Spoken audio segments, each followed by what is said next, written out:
70ാമത്തെ വയസ്സിൽ പ്രഗ്നന്റ്. ഇപ്പൊ എന്റെ കരിയറിൽ ഞാൻ ട്രീറ്റ് ചെയ്തതിൽ ഏറ്റവും പ്രായം കൂടിയത് ആലപ്പുഴക്കാരത്തെ ഒരു പേഷ്യന്റ് ആണ്. ഷീ വാസ് 62, 62 വയസ്സ്. Husband was 70. ഈ 60 വയസ്സുകാരിയും 70 വയസ്സുകാരൻ്റെ അടുത്ത് വരുമ്പോഴും ഇടുക്കിയിലുള്ള 58 വയസ്സുകാരിയെ പ്രഗ്നന്റ് ആക്കി വിട്ടപ്പോഴും ഈ പൂജ കാര്യങ്ങൾ അങ്ങനെ പോകുന്ന ആളുകളുണ്ട്. ഇപ്പോ അങ്ങനെ മാനിഫെസ്റ്റ് ചെയ്ത് കഴിഞ്ഞാല് നല്ലൊരു കുട്ടി ഉണ്ടാകുക എന്നൊക്കെ പറഞ്ഞു. അത് നമ്മൾ ഏതൊരു കോമഡി പ്രോഗ്രാമില് പറയുമല്ലോ, നീ അമ്പലത്തിൽ കിടന്ന് ഉരുന്നവര് വരെ നീ കട്ടിലിൽ കിടന്ന് ഉരുണ്ടിരുന്നെങ്കിൽ കുഞ്ഞായനെ എന്ന് പറയുന്നത്. പരീക്ഷ എഴുതാതെ യൂണിവേഴ്സിറ്റി എക്സാം പാസ്സാവണമെന്ന് പറഞ്ഞാൽ നടക്കത്തില്ല. ജ്യോതിഷൻ നോക്കിയിട്ട് പറഞ്ഞ് ഇന്ന ടൈമിൽ ഇജാക്കുലേറ്റ് ചെയ്യുന്ന സ്പേമിലെ കുട്ടി ഉണ്ടാവും. അത്രയും അത് എനിക്കൊരു ഓവറി നമുക്കറിയാം, അണ്ടങ്ങൾ സൂക്ഷിച്ചു വെക്കുന്ന അവയവമാണ് ഓവറി എന്ന് പറയുന്നത്. ഒരു ഹെൽത്തി ആയിട്ടുള്ള ഒരു നോർമൽ സ്ത്രീക്ക് PCODയിലേക്ക് വരുമ്പോൾ ഇതിന്റെ എണ്ണം വളരെ കൂടുതലായിരിക്കും. അതായത് 15 മേലെ, 20 മേലെ. അതുപോലെ നോർമൽ ഒരു ഓവറി എന്ന് പറയുമ്പോൾ ഇത്ര ഉണ്ടാവുള്ളൂ സൈസ്. നമ്മുടെ ഈ തള്ളവിരലിന്റെ ഈ ഒരു ടൈപ്പില്. ഇവർക്ക് PCOD ഉള്ള ഓവറി ആണെങ്കിൽ സൈസ് കൂടും. ഇതിൽ ഏതെങ്കിലും ഒരു ഫോളിക്കിൾസിനെ നമ്മൾ റിലീസ് ചെയ്യിപ്പിച്ചാലും ഇതിനകത്ത് കരു കാണണം എന്നില്ല. കോശങ്ങളുടെ ലെവലിലാണ് നമ്മുടെ കളി മൊത്തം. അപ്പൊ ഈ സ്പേമിന്റെയും എഗ്ഗിന്റെയും ക്വാളിറ്റി ഇംപ്രൂവ് ആവാതെ IVF-ൽ പോലും റിസൾട്ട് കിട്ടില്ല. അതുകൊണ്ട് മാം, അബോർഷൻ ഇന്നത്തെ കാലത്ത് ഒരുപാട് പേർക്ക് സംഭവിക്കുന്ന ഒരു കാര്യമാണ്. അപ്പോൾ അതിനകത്ത് ഏറ്റവും വലിയ വിഷയം എന്ന് പറയുന്നത് ഈ PCOD പോലുള്ള വിഷയങ്ങളുള്ള ആളുകൾക്ക് കൂടുതൽ അബോർഷൻ ഉണ്ടാകുന്നത്. അതായത് ഗർഭധാരണം നടക്കുന്നില്ല. അതായത് ഗർഭിണിയാകുന്ന അവസരത്തിൽ തന്നെ കുട്ടികൾ നഷ്ടപ്പെടുന്ന ഒരു സാഹചര്യമുണ്ട്. ഇത് എന്തുകൊണ്ടാണ് സംഭവിക്കുന്നത്? ഇതിനെ പ്രതിരോധിക്കാൻ നമുക്ക് എന്താണ് ചെയ്യാൻ കഴിയുന്നത്? PCOD അല്ലെങ്കിൽ PMOSനെ പറ്റി എടുത്തു പറഞ്ഞതുകൊണ്ട് അതിനെ കോട്ട് ചെയ്തൊന്ന് പറയാം.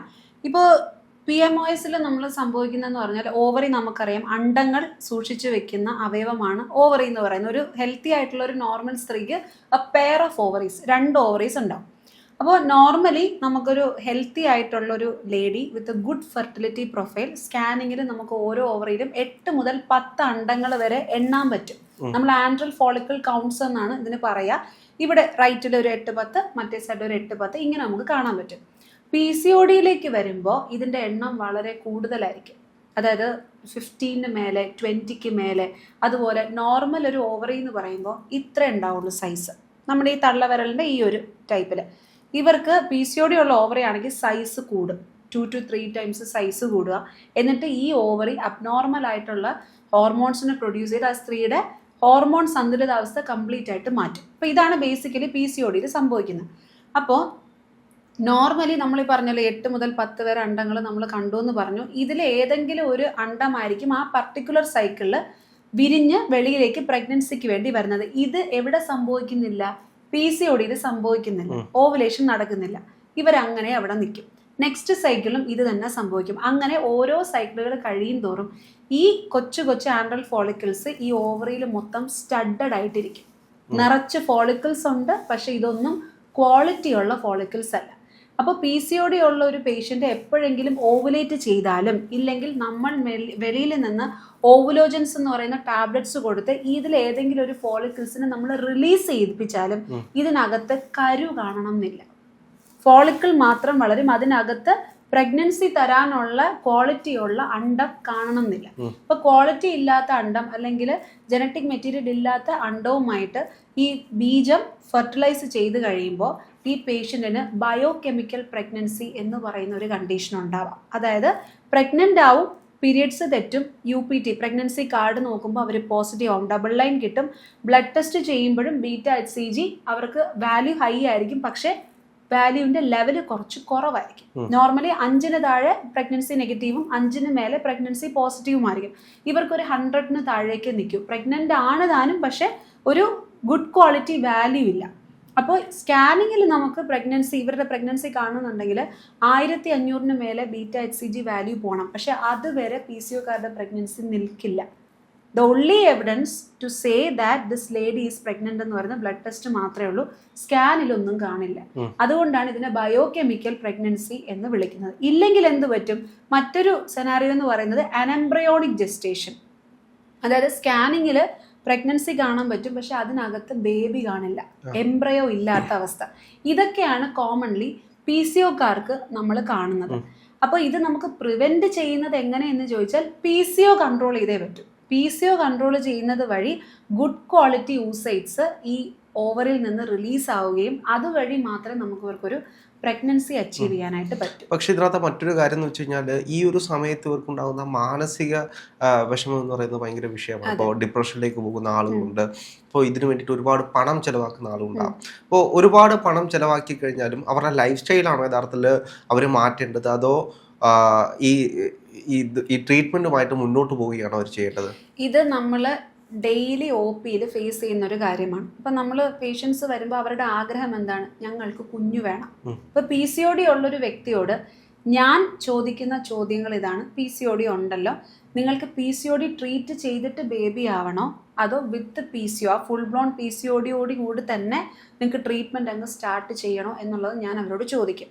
അപ്പോൾ ചില പേഷ്യൻസ് പറയും, മാഡം ഞങ്ങൾക്ക് വെയിറ്റ് ചെയ്യാൻ വയ്യ, ലൈഫ് സ്റ്റൈലൊന്നും റെഡിയാക്കി അതിനുള്ള വെയിറ്റ് എന്നുള്ള പീരീഡൊന്നുമില്ല, ഞങ്ങൾക്ക് പെട്ടെന്ന് തന്നെ പ്രഗ്നൻസി വേണം എന്ന് പേഷ്യൻ്റ് നിർബന്ധം പറയുകയാണെങ്കിൽ മാത്രമേ ഞാൻ പേഴ്സണലി അപ്പം തന്നെ ട്രീറ്റ്മെൻറ്റ് തുടങ്ങാറുള്ളൂ. പക്ഷേ ഐഡിയലി നമ്മൾ എന്ത് ചെയ്യണം എന്ന് പറഞ്ഞാൽ, നമ്മൾ പറയില്ല ചുവരുണ്ടെങ്കിലേ ചിത്രം വരയ്ക്കാൻ പറ്റുള്ളൂ, അതുപോലെ ലൈഫ് സ്റ്റൈൽ കൺട്രോൾ ചെയ്ത് PCO കറക്റ്റ് ആക്കിയാൽ മാത്രമേ ഏത് ട്രീറ്റ്മെൻറ്റിലൂടെയും, അതായത് ഇന്നത്തെ കാലത്ത് ഏറ്റവും ഹയസ്റ്റ് റിസൾട്ട് തരുന്ന IVF ICSI ട്രീറ്റ്മെൻറ്റിൽ പോലും PCOക്കാരിക്ക് റിസൾട്ട് വരണമെങ്കിൽ ലൈഫ് സ്റ്റൈൽ മോഡിഫൈ ചെയ്തേ പറ്റും.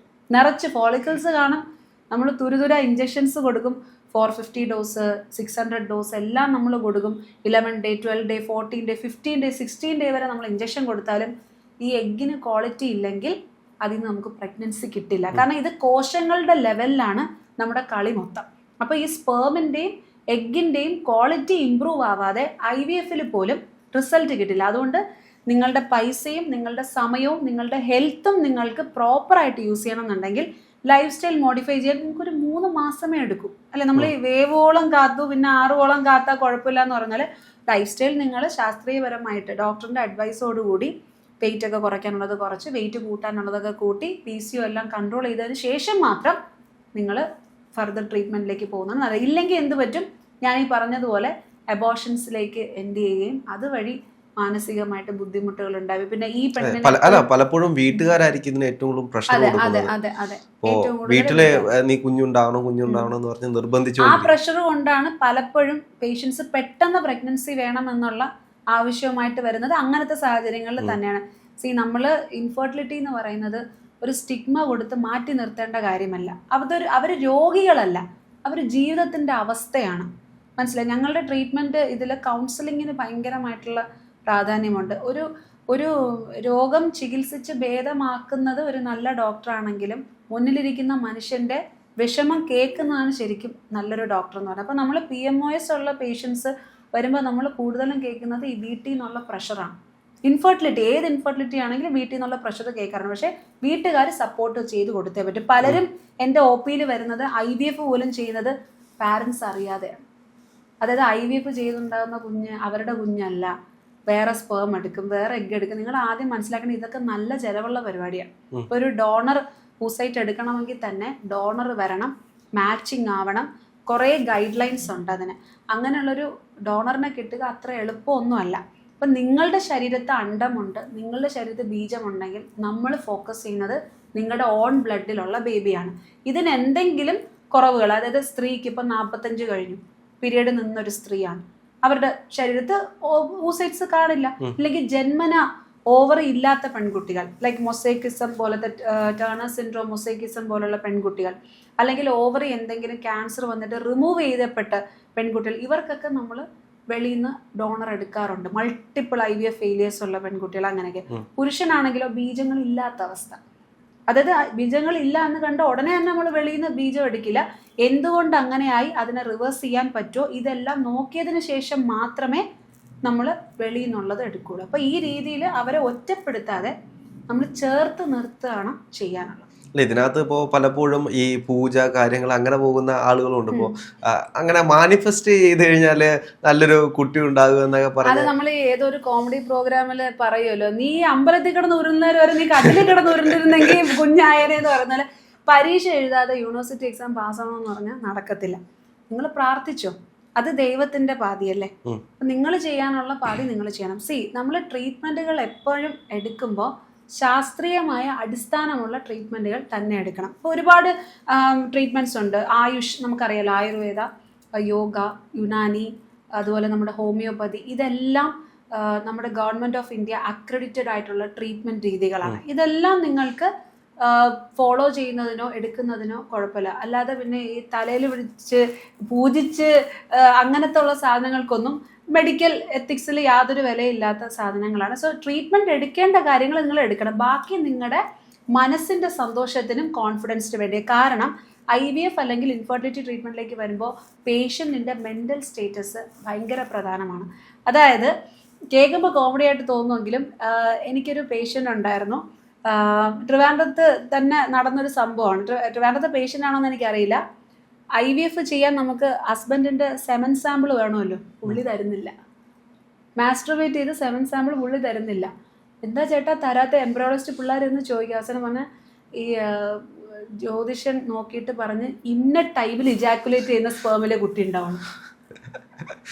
അത്രയും അത് എനിക്ക് ഇത് ഇവരെൻ്റെ അടുത്ത് വന്ന് പറഞ്ഞപ്പോൾ എനിക്ക് ഒന്നും പറയാൻ പറ്റാത്തൊരു അവസ്ഥ. ഞാനത് കമൻറ്റ് എന്തെങ്കിലും യൂഷ്വലി ഇങ്ങനെയൊക്കെ കേട്ടാൽ എന്തെങ്കിലും ഞാൻ കമൻറ്റ് പറയും. എന്തെങ്കിലും ഞാൻ കമൻറ്റ് പറയണോ അതോ ഞാൻ മിണ്ടാതിരിക്കണോ എന്ത് ചെയ്യണോ എന്ന് അറിഞ്ഞുകൂടാത്തൊരു അവസ്ഥയാണ്. അപ്പോൾ ആകാം നമ്മുടെ വിശ്വാസ മാനിഫെസ്റ്റേഷൻ എല്ലാം ആകാം നമ്മുടെ കോൺഫിഡൻസ് കൂട്ടാനും ട്രീറ്റ്മെൻറ്റിൻ്റെ സക്സസിന് വേണ്ടിയിട്ട് മാത്രം. അല്ലാതെ ജ്യോതിഷം പറഞ്ഞ സമയം വരെ ഊസൈറ്റിനെ വെളി വയ്ക്കാൻ പറ്റൂല. അത് ഡീജനറേറ്റ് ആയിപ്പോകും. അതിനെ സ്പേമുമായിട്ട് ചേർത്തേ പറ്റും. അപ്പോൾ അക്രഡിറ്റഡ് ആയിട്ടുള്ള ട്രീറ്റ്മെൻറ്റുകളുമായിട്ട് മുന്നോട്ട് പോകാം. അതേപോലെ തന്നെ ഇപ്പോൾ ഇന്നത്തെ കാലത്ത് ഇത്തരത്തിലുള്ള അബോർഷൻ അല്ലാതെ നടക്കുന്നുണ്ട്. ഇപ്പോൾ ടാബ്ലറ്റ് കഴിച്ച് അല്ലെങ്കിൽ അല്ലാതൊക്കെ നടക്കുന്നുണ്ട്.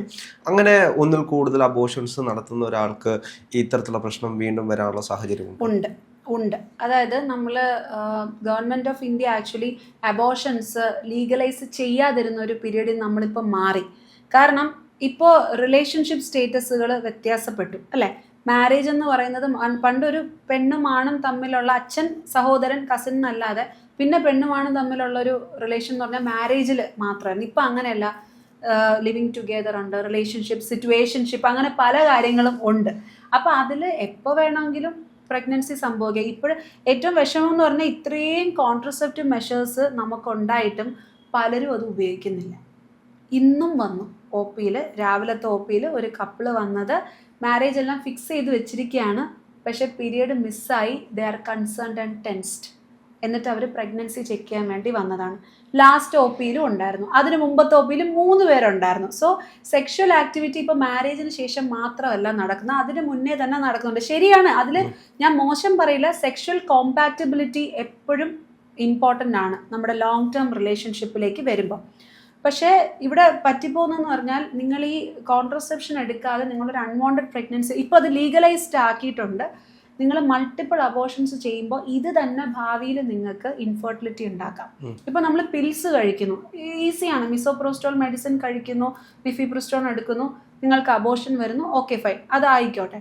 പക്ഷേ ഇൻ കേസ് നിങ്ങൾ ഈ അബോർട്ടീവ് മെഡിസിൻസ് എടുത്തിട്ട് നിങ്ങൾക്ക് അബോർഷൻ ആയില്ല എന്നുണ്ടെങ്കിൽ പിന്നെ നമ്മൾ DNC ചെയ്യേണ്ടി വരും. അതായത് യൂട്രസിനകത്തുനിന്ന് ഈ കണ്ടൻസിനെ സർജിക്കലി ഇവാക്യുവേറ്റ് ചെയ്ത്, ഈ മാങ്ങ നമ്മൾ പൂളി എടുക്കുന്ന പോലെ യൂട്രസിൻ്റെ അകത്തുനിന്ന് ഇതിനെ നമ്മൾ ഇൻസ്ട്രുമെന്റ്സ് യൂസ് ചെയ്ത് റിമൂവ് ചെയ്യേണ്ടി വരും. നമ്മൾ കഴിക്കുന്ന ഈ ടോക്സിൻസ് അതിൻ്റെ അകത്തുണ്ടാവും. ടോക്സിൻസ് അല്ല, നമ്മൾ മെഡിസിൻസ് അല്ലേ കഴിക്കുന്നത്. മെഡിസിൻസിന്റെ ഇഫക്റ്റിൽ യൂട്രസിന് എപ്പോഴും ഇതിനെ വെളിയിലേക്ക് കളയാൻ പറ്റണമെന്നില്ല. There is something known as incomplete abortion. Abortion complete, നമ്മുടെ നോട്ട്ബുക്ക് സിനിമയിൽ അവർ കാണിക്കുന്നത് ഇൻകംപ്ലീറ്റ് അബോർഷനാണ്. അതായത് ലാസ്റ്റിൽ ആ കുട്ടിയെ മെഡിസിൻ കൊടുത്തു അബോർഷന് വേണ്ടിയിട്ട്, പക്ഷേ ആ കുട്ടി ടൊറൻഷ്യലി ബ്ലീഡ് ചെയ്തു അല്ലെ? അങ്ങനെയാണ് she went to death. Torrential bleeding എവിടെയാണ് വരുന്നത്? ഇൻകംപ്ലീറ്റ് അബോർഷൻ ആണ് വരുന്നത്. അപ്പോൾ അത് വരാതിരിക്കാൻ നമുക്ക് എന്ത് ചെയ്യണം? സ്ക്രേപ്പ് ചെയ്ത് യൂട്രസിനകം നമുക്ക് ക്ലീൻ ചെയ്ത് കൊടുത്തിട്ട്, അതാണ് ഡയലറ്റേഷൻ ആൻഡ് ക്യൂററ്റാജ് എന്ന് പറയുന്ന പ്രോഗ്രാം, ഒരു പ്രോസസ്സ്. പക്ഷെ അത് കറക്റ്റായിട്ട് ചെയ്തില്ലെങ്കിലോ ആ പ്രോസസ്സിൻ്റെ സമയത്ത് ഇൻഫെക്ഷൻ അകത്തേക്ക് ഇൻഡ്യൂസ് ആവുകയോ ചെയ്താൽ ഭാവിയിൽ നിങ്ങൾക്ക് ഇൻഫെർട്ടിലിറ്റി ഉറപ്പായിട്ടുണ്ടാവും. അതുകൊണ്ടാണ് നമ്മൾ പറയുന്നത് never do abortions without the guidance of A gynaecologist. Over the counter നമ്മൾ ഫാർമസിയിൽ പോയി വാങ്ങിക്കാൻ പറ്റുന്നതോ കഴിക്കാൻ പറ്റുന്നതോ ആയ സാധനവും അല്ല അബോർഷൻ പിൽസ്. ഇപ്പം നമ്മുടെ കേരളത്തിൽ അത് അവൈലബിളും അല്ല, അങ്ങനെ കിട്ടത്തില്ല, ഡോക്ടർ തന്നെ വേണം. ഇത് ഈ ട്രീറ്റ്മെൻറ്റ് എത്ര കാലം വരെയാണ്? ഇപ്പോൾ ഒരു സ്ത്രീക്കാണെങ്കിലും പുരുഷനാണെങ്കിലും ഈ IVFൻ്റെ ട്രീറ്റ്മെൻറ്റ് എത്ര വയസ്സ് വരെ ചെയ്യാൻ കഴിയും? അങ്ങനെ ഒരു ഫിക്സഡ് ടൈം ഇല്ല. സത്യം പറഞ്ഞാൽ നമ്മൾ മെഡിക്കലി നോക്കുവാണെങ്കിൽ ഇല്ല. നിങ്ങൾ ന്യൂസിൽ കേട്ടില്ല 60ാമത്തെ വയസ്സിൽ 70ാമത്തെ വയസ്സിൽ പ്രഗ്നന്റ്. ഇപ്പോൾ എൻ്റെ കരിയറിൽ ഞാൻ ട്രീറ്റ് ചെയ്തതിൽ ഏറ്റവും പ്രായം കൂടിയത് ആലപ്പുഴക്കാരത്തെ ഒരു പേഷ്യൻ്റ് ആണ്. ഷീ വാസ് 62 വയസ്സ്. Husband was 70. അത് അത്ര ഏജ് കൂടിയ ആൾക്കാരാണ്. അവർ 44-ാമത്തെ വയസ്സിൽ ആർത്തവ വിരാമം വന്നത്. 18 കൊല്ലം കഴിഞ്ഞ് ആർത്തവ വിരാമം കഴിഞ്ഞ് 18 കൊല്ലം കഴിഞ്ഞാണ് അവർ എൻ്റെ അടുത്ത് ട്രീറ്റ്മെന്റ് വരുന്നത്. അവർക്ക് ഒരു ആൺകുഞ്ഞാണ് ജനിച്ചത്. അപ്പോൾ ഏജ് വയസ്സ് നമുക്ക് എപ്പോൾ വേണമെങ്കിലും അവർക്ക് പ്രഗ്നന്റ് ആക്കാം. പക്ഷേ 2021 ART ആൻഡ് സറോഗസി റൂള് പ്രകാരം, അത് സെൻട്രൽ ഗവൺമെന്റ് കൊണ്ടുവന്ന അതിശക്തമായ റൂൾസും റെഗുലേഷൻസും ഇപ്പോൾ ഇൻഫെർട്ടിലിറ്റി ട്രീറ്റ്മെന്റ് ART ട്രീറ്റ്മെന്റിനുണ്ട്. അതിൽ പറയുന്നത് സ്ത്രീക്ക് 50, പുരുഷന് 55 കട്ട് ഓഫ്. സ്ത്രീക്ക് 50 മേലെ ആണെങ്കിൽ ഒരു കാരണവശാലും നമ്മൾ ഫർദർ ട്രീറ്റ്മെന്റ്സ് ചെയ്യില്ല. 55 മേലെ ആണെങ്കിൽ നമ്മൾ ട്രീറ്റ്മെന്റ് ചെയ്യില്ല. അപ്പോൾ ഇങ്ങനെ ഒരു സെനാരിയോ വന്നപ്പോൾ എൻ്റെ കൂടെ ജോലി ചെയ്തവർ പറഞ്ഞു, മാഡം അത് കഷ്ടമല്ലേ, അവർക്കും ആഗ്രഹം കാണില്ലേ? അപ്പോൾ ശരിയാണ്, ഒരു മനുഷ്യന് ആഗ്രഹമുണ്ട്, അവന് കുഞ്ഞുങ്ങളാവണം. ചിലപ്പോൾ അവന് അറിവില്ലായ്മ കൊണ്ടോ അല്ലെങ്കിൽ അവന് പൈസ ഇല്ലാത്തത് കൊണ്ടോ അവൻ ട്രീറ്റ്മെന്റ് നമ്മളടുത്ത് വരാൻ ലേറ്റായി പോയിരിക്കും. പക്ഷേ അതിനും അപ്പുറം നമ്മൾ ആലോചിക്കേണ്ട കാര്യങ്ങളുണ്ട്. ഒരു ഡോക്ടർ എന്നിരിക്കെ എനിക്ക് പേഷ്യൻസിൻ്റെ അടുത്ത് ട്രീറ്റ്മെന്റ് തരാൻ പറ്റില്ല എന്ന് പറയാൻ പറ്റില്ല. ഞാനത് ചെയ്തു കൊടുത്തേ പറ്റും. ഈ 60 വയസ്സുകാരിയും 70 വയസ്സുകാരൻ എൻ്റെ അടുത്ത് വരുമ്പോഴും, ഇടുക്കിയിലുള്ള 58 വയസ്സുകാരിയെ പ്രഗ്നന്റ് ആക്കി വിട്ടപ്പോഴും, അതുപോലെ ആലപ്പുഴയിലെ വേറൊരു 56 വയസ്സുകാരിയെ പ്രഗ്നന്റ് ആക്കി വിട്ടപ്പോഴും ഉള്ളിലുള്ള ഒരു കുറ്റബോധമുണ്ട്. അതായത് ഒരു കുഞ്ഞ് സ്റ്റേബിൾ അവൻ എത്ര വർഷം എടുക്കും? ഒരു 12 വർഷം. 12 വർഷം കൊണ്ട് അവൻ വളർന്നു വലുതാവുന്നില്ല. അവൻ സ്റ്റേബിൾ ആവണമെങ്കിൽ അവനൊരു 20-25 ആവണം. ശരിക്കും ഒരു മനുഷ്യൻ ജീവിതം പഠിക്കുന്ന അവൻ്റെ 30 വയസ്സിലാണ്. ഈ ക്രിട്ടിക്കൽ ആയിട്ടുള്ള ഈ ചൈൽഡ്ഹുഡ് ടീനേജിലൊക്കെ ഈ അച്ഛനമ്മമാർ ജീവനോടെ പോലും ഇരിക്കില്ല.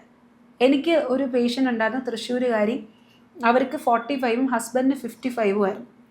അവർ പ്രഗ്നൻ്റായി പോയി, ഇരട്ട കുട്ടികളെ പ്രസവിച്ചു. അപ്പോൾ 1ാമത്തെ ബർത്ത്ഡേക്ക് അവർ വരും എന്നും പറഞ്ഞ് പോയത്, വന്നില്ല. അപ്പം നമ്മൾ വിളിച്ചപ്പോൾ അറിയുന്നത് ഇവർ കുഞ്ഞുങ്ങൾ ജനിച്ച് 2 മാസം കഴിഞ്ഞപ്പോഴേക്കും ഇദ്ദേഹം ഹാർട്ട് അറ്റാക്ക് ഒന്ന് മരിച്ചു. മനസ്സിലായി? അപ്പോൾ അനാഥമാവാണ്. അതൊരു വളരെ ഓർഫൻസ് അങ്ങനെ നമ്മൾ ക്രിയേറ്റ് ചെയ്യാൻ പാടില്ല. അതൊരു അവസ്ഥയാണ് ലൈഫിൻ്റെ. അപ്പോൾ എന്ത് പറ്റുമെന്ന് പറഞ്ഞാൽ ഈ കുട്ടികൾ സൊസൈറ്റിയിൽ മിസ്യൂസ് ചെയ്യപ്പെടും. അച്ഛനും അമ്മയും ഇവിടെ നമ്മൾ നെഞ്ചും വിരിച്ച് നിന്നാൽ തന്നെ സൈഡിൽ കൂടെ MDMA ഹാഷിഷും കുഞ്ഞുങ്ങളുടെ സ്കൂൾ ബാഗിനകത്ത് കയറുന്ന കാലത്ത് നമുക്ക് എങ്ങനെ ഈ മക്കളെ വളർത്താൻ പറ്റും? സേഫ് അല്ല. അപ്പോൾ ശിക്ഷണത്തിലാണ് മക്കൾ വളരേണ്ടത്. ശക്തരായ പാരൻസ്, അതും സ്നേഹത്തോടെ ജീവിക്കുന്ന ശക്തരായ പാരൻസ് ഉണ്ടെങ്കിൽ മാത്രമേ മക്കളെ നല്ല രീതിയിൽ വളർത്തിക്കൊണ്ടുവരാൻ പറ്റൂ. അതുകൊണ്ട് ആ ഒരു തീരുമാനം ഒരു ഡോക്ടർ എന്നുള്ള രീതിയിൽ ഭയങ്കരമായ സമാധാനത്തോടെ ഞാൻ അക്സെപ്റ്റ് ചെയ്തൊരു തീരുമാനം. So age limit as per rule ഇന്ത്യയിലുണ്ട്. India is known as the infertility hub അല്ലെങ്കിൽ ഫെർട്ടിലിറ്റി ട്രീറ്റ്മെൻറ്റ് ഹബ് എന്നാണ് വിളിക്കുന്നത്. അപ്പോൾ നമുക്കിപ്പോൾ ഏജ് ലിമിറ്റ്സ് ഉണ്ട്. 50 for female and 55 for males. ഈ ഗർഭിണിയാകാതെ വിഷം വെച്ച് ഡിപ്രഷൻ അടിച്ചിരിക്കുന്ന ആളുകളോട് മാമിന് പറയാനുള്ളത് എന്താണ്? നേരത്തെ പറഞ്ഞ അതായത് പരീക്ഷ എഴുതാതെ എക്സാം പാസ്സാവണമെന്ന് വിചാരിക്കരുത്. താങ്കൾ ഇത് പറഞ്ഞതുകൊണ്ട് എൻ്റെ ഒരു പേഷ്യൻ്റ്, അവരെ ഞാൻ കോട്ട് ചെയ്ത് തരാം. പുനലൂർ ഞാൻ വർക്ക് ചെയ്യാൻ തുടങ്ങിയിട്ട് 4 കൊല്ലമായി. അവിടെ ഒരു പേഷ്യൻ്റ് ആയിരുന്നു, മുസ്ലിം കമ്മ്യൂണിറ്റിയിലുള്ളതാണ്. ഹസ്ബൻഡും വൈഫും കൂടെ വന്നു. കല്യാണം കഴിഞ്ഞിട്ട് 20 കൊല്ലമായി. പുള്ളിക്കാരത്തിക്ക് സ്കാൻ ചെയ്യുമ്പോൾ അണ്ടങ്ങൾ വളരെ ഓവറിയൊക്കെ വളരെ പൂവറാണ്. കാണുമ്പോൾ തന്നെ അറിയാം ഏജിൻ്റേതായ 40 വയസ്സിൻ്റേതായ ബുദ്ധിമുട്ടുകളൊക്കെ അവർക്കുണ്ട്. പക്ഷേ ഒരു പ്രശ്നം എന്ന് പറഞ്ഞാൽ പുള്ളിക്കാരത്തി കുഞ്ഞുണ്ടാവാൻ ഡെയിലി നോമ്പാണ്. ഡെയിലി നോമ്പ്, അതായത് 365 ദിവസവും നോമ്പ് പിടിക്കുക. മനസ്സിലായി? പക്ഷേ ഈ 365 ദിവസം ഇവർ നോമ്പ് പിടിക്കാൻ പറഞ്ഞിട്ട് വർഷങ്ങൾ കുറേയായി. നോമ്പ് മുറിക്കുന്ന സമയത്ത് ഇവർ ബൂസ്റ്റ് കുടിക്കും. അപ്പോൾ ഈ വീഡിയോ കണ്ടു കഴിഞ്ഞാൽ പുള്ളിക്കാരത്തേക്ക് മനസ്സിലാവും, പുള്ളിക്കാരത്തെ പറഞ്ഞത് ഈ ചെയിൻ പോലെ ഈ സാഷേ കിട്ടുമല്ലോ, ബൂസ്റ്റ് വാങ്ങിച്ച് വീട്ടിൽ വെച്ചിട്ടുണ്ട്. അത് ഓരോ നിങ്ങൾ എടുക്കും, കലക്കും, കുടിക്കും. 2 ബിസ്ക്കറ്റ് അല്ലെങ്കിൽ 2 ബ്രെഡ്, തീർന്നു. പിന്നെ രാത്രി ഇശ നിസ്കരിക്കുന്നു. പിന്നെ ഉള്ള രാത്രി കാലങ്ങളിലുള്ള പ്രാർത്ഥനകളായി രാവിലെ എഴുന്നേക്കുന്നു, ചായ കുടിക്കുന്നു, എഗെയിൻ നോമ്പ്. ഇങ്ങനെയാണ് ഇവർ പൊയ്ക്കൊണ്ടിരിക്കുന്നത്. അവസാനം എൻ്റെ അടുത്ത് വന്നപ്പോഴേക്കും ഇവർ വല്ലാത്തൊരു ശാരീരികവും മാനസികവുമായ അവസ്ഥയിൽ അനീമിയ 6ലാണ് നിൽക്കുന്നത്. മനസ്സിലായോ? എത്ര പറഞ്ഞു കൊടുത്തിട്ടും ഇവർക്ക് അതിൻ്റെ പ്രാധാന്യം മനസ്സിലാവുന്നില്ല. നിങ്ങൾ ഇങ്ങനെ നോമ്പ് പിടിക്കരുത്. അതിലവർ അഡിക്റ്റഡ് ആയിപ്പോയി. ഈ നരവരി പോലും നടക്കുന്ന നാടാണ് നമ്മുടെ നാട്. അപ്പോൾ അതിലവർ അഡിക്റ്റഡ് ആയിപ്പോയി. പറഞ്ഞു കൊടുത്തിട്ട് മനസ്സിലായില്ല. അവർ IVFലേക്ക് നമ്മളെടുത്തു. IVFന് അവർ റെഡി ആയിരുന്നു. എടുത്തപ്പോഴേക്കും നമ്മൾ എന്താ കണ്ടത്? വളരെ ക്വാളിറ്റി കുറഞ്ഞ 2 ഭ്രൂണങ്ങൾ കിട്ടിയത്. ട്രാൻസ്ഫർ ചെയ്തു, റിസൾട്ട് വന്നു, പോസിറ്റീവായി. പക്ഷേ അത് പോസിറ്റീവായപ്പോൾ ഞാൻ ആലോചിച്ചു അത് പോസിറ്റീവ് ആകണ്ടായിരുന്നു, കാരണം ക്വാളിറ്റി ഇല്ലാത്ത ഭ്രൂണങ്ങളാണ്. അപ്പോൾ ഭാഗ്യത്തിന് അതൊരു 4-5 ആഴ്ച കഴിഞ്ഞപ്പോഴേക്കും അബോർഷനായിപ്പോയി. ഒന്നും അതിശയപ്പെടാനില്ല. ക്വാളിറ്റി ഇല്ലാത്ത അണ്ട ഡെഫിനറ്റായിട്ട് അത് അബോർട്ടായിപ്പോകും. ആ അബോഷൻ വന്നു കഴിഞ്ഞപ്പോൾ പുള്ളിക്കാരത്തേക്ക് ക്ലിക്ക് അടിച്ചു, ഇനി ശരിയാവൂല. അങ്ങനെ ഞാൻ ഡയറ്റും എക്സസൈസും എല്ലാം പറഞ്ഞു കൊടുത്തപ്പോൾ ഒന്നാമത് ഒരു നാട്ടിൻപുറത്തുകാരിയെ അങ്ങനെ മോട്ടിവേറ്റ് ചെയ്ത് എടുത്തുകൊണ്ട് വരാമെന്ന് പറഞ്ഞാൽ ഭയങ്കര പാടാണ്. അവസാനം ഹസ്ബൻഡ് പിന്നെ ഒന്ന് പറയും, ഇപ്പോൾ അവൾ ഫുഡ് എടുക്കുമ്പോൾ ഇത്ര കഷ്ണം മീൻ എനിക്ക്, വെജിറ്റബിൾസ് ഇത്ര എനിക്ക്, എന്നിട്ട് മാത്രമേ ബാക്കിയുള്ളവർക്ക് പുള്ളിക്കാരത്തി ചോരപ്പോൾ. അപ്പോൾ സ്ത്രീകളോട് എനിക്ക് പറയാനുള്ളത്, ബി സെൽഫിഷ്. ചേട്ടന് കൊടുത്ത്, ചേച്ചിക്ക് കൊടുത്ത്, അമ്മായിയമ്മയ്ക്ക് കൊടുത്ത്, അമ്മായിയപ്പനെ കൊടുത്ത്, ബി സെൽഫിഷ്. ആദ്യം സെൽഫിഷാണ്. നമ്മുടെ ബോഡി പെട്ടെന്ന് ഡാമേജ് ആയി പോകും. പ്രത്യേകിച്ച് ഫെർട്ടിലിറ്റി സൗന്ദര്യവും സ്ത്രീകൾക്ക് പെട്ടെന്ന് പോകും. അതുകൊണ്ട് B selfish, eat well, B positive. അങ്ങനെ എൻ്റെ പേഷ്യൻ്റ് ചെയ്ത് 3 മാസം കഴിഞ്ഞ് മെഡിസിൻസും കൊടുത്ത് ലൈഫ് സ്റ്റൈൽ മോഡിഫൈ ചെയ്ത് കഴിഞ്ഞ് വന്നപ്പോൾ അവർക്ക് 12 അണ്ടങ്ങൾ കിട്ടി. വയസ്സ് 40 ഓർത്തോണം. 12 അണ്ടങ്ങൾ, അതിൽ നിന്ന് 6 മെച്യൂർ ആയിട്ടുള്ള അണ്ടങ്ങൾ, അതിൽ നിന്ന് 3 ഭ്രൂണങ്ങൾ ട്രാൻസ്ഫർ ചെയ്തു. ആ ട്രാൻസ്ഫറിൽ തന്നെ ബേബിയായി മോക്കിപ്പോൾ 1 വയസ്സാവാറായി. മനസ്സിലായി? അപ്പോൾ 40ാമത്തെ വയസ്സിൽ അവരെങ്ങനെയാണ് ആ കുഞ്ഞിനെ അവർക്ക് കിട്ടിയത്? 20 കൊല്ലം കഴിഞ്ഞിട്ടാണ്. അപ്പോൾ എന്നെ സംബന്ധിച്ചിടത്തോളം എനിക്കൊരു കിരീടം വെച്ചിട്ടുണ്ടെങ്കിൽ അതിലൊരു പൊൻതൂവലാണ് ആ കേസ് എന്ന് പറയുന്നത്. അപ്പോൾ വിഷമിച്ചിരിക്കുന്ന സ്ത്രീകളോട് എനിക്ക് ഒന്നേ പറയാനുള്ളൂ, നിങ്ങളെ മാത്രം ആദ്യം സ്നേഹിക്കാൻ പഠിക്കുക. നിങ്ങൾ അത് ചെയ്യാതിരുന്നിട്ട് കാര്യമില്ല. പിന്നെ നമുക്ക് നമ്മുടെ സ്റ്റോറി മാത്രം വായിക്കുന്നതുകൊണ്ടാണ് അത് ഭീകരമായിട്ട് തോന്നുന്നത്. 13 അബോഷൻസ് ആയിട്ട് എൻ്റെ അടുത്ത് ട്രീറ്റ്മെൻറ്റ് വന്ന് കുഞ്ഞായി പോയ പേഷ്യൻസ് ഉണ്ട്. ഞാൻ കൊച്ചിയിൽ നിന്ന് ഞാൻ റിസൈൻ ചെയ്ത് ഇങ്ങോട്ട് വരുമ്പോൾ ആ പേഷ്യൻറ്റിന് പ്രസീത എന്നാണ് പേഷ്യൻ്റെ പേര്. ആ പ്രസീതയാണെന്ന് തോന്നുന്നു. 11 ദിവസമായിട്ടുള്ള സിസേറിയൻ കഴിഞ്ഞിട്ട് ആ കുഞ്ഞിനെ കൊണ്ട് എന്നെ കാണാമെന്ന്. ഞാൻ പറഞ്ഞു, പ്രസീത സ്റ്റിച്ച് പോലും ഉണങ്ങാതെ എന്തിനു വന്നത്? പിന്നെ എൻ്റെ മോനെ മാഡം കാണണ്ടേ എൻ്റെ മോനെ? കണ്ണെല്ലാം നിറഞ്ഞാണ് ആ പേഷ്യൻ്റ് അബോഷൻസ് ആണ് കംപ്ലീറ്റ്. ഞാൻ നേരത്തെ പറഞ്ഞ 63-കാരിയും 13 IVF കഴിഞ്ഞ പേഷ്യൻ്റ്. അപ്പോൾ അവരോടെല്ലാം എനിക്ക് എല്ലാ സ്ത്രീകളോടും പറയാനുള്ളത്, ശാസ്ത്രീയമായിട്ട് ഉള്ള ട്രീറ്റ്മെൻറ്റാണ് ഇൻഫെർട്ടിലിറ്റി IVF. നല്ലൊരു ഡോക്ടറെ ചൂസ് ചെയ്യുക, നല്ല സെൻറ്റർ ചൂസ് ചെയ്യുക, റിസൾട്ട് വഴിയെ വന്നോളും. ഡിപ്രഷൻ വേണ്ട. എന്താണെങ്കിലും ഒരുപാട് സന്തോഷമുണ്ട്. നമുക്ക് മറ്റൊരു എപ്പിസോഡുമായിട്ട് താങ്ക് യു സോ മച്ച്.